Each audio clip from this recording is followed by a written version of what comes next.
ভাইয়েরা এবং বোনেরা যারা উপস্থিত আছেন,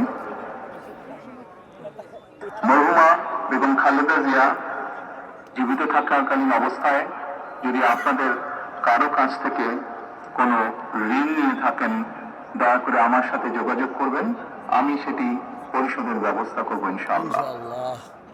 একই সাথে উনি জীবিত থাকাকালীন অবস্থায় ওনার কোনো ব্যবহারে, ওনার কোনো কথায় যদি কেউ আঘাত পেয়ে থাকেন, তাহলে মহিমার পক্ষ থেকে আমি আপনাদের কাছে ক্ষমা প্রার্থী।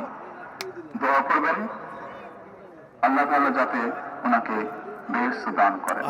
আসসালামু আলাইকুম। আসসালামু আলাইকুম। সদস্যগণ, রাজনৈতিক নেতৃবৃন্দ, তিন বাহিনীর প্রধান সহ কর্মকর্তাবৃন্দকে উপস্থিতির জন্য ধন্যবাদ জানাই সশস্ত্র বাহিনী, র্যাব, বিজিবি, পুলিশ সহ আইন শৃঙ্খলার দায়িত্বে নিয়োজিত সকলের প্রতি। একটু কষ্ট করা লাগে সব জায়গায় আসলে আসলে টাইমে সবকিছু হয় না। এখন মরহুমা বেগম খালেদা জিয়ার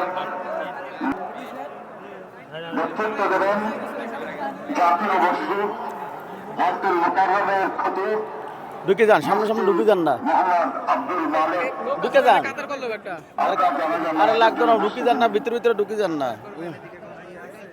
ভাই, আস্তে আস্তে ঢুকে যান, একজন ভিতরে ঢুকেন, পাকে পাকে ঢুকে যান, পাকে পাকে ঢুকে যান ভাই। আজ জায়গা দিন আপনি খালাই যান,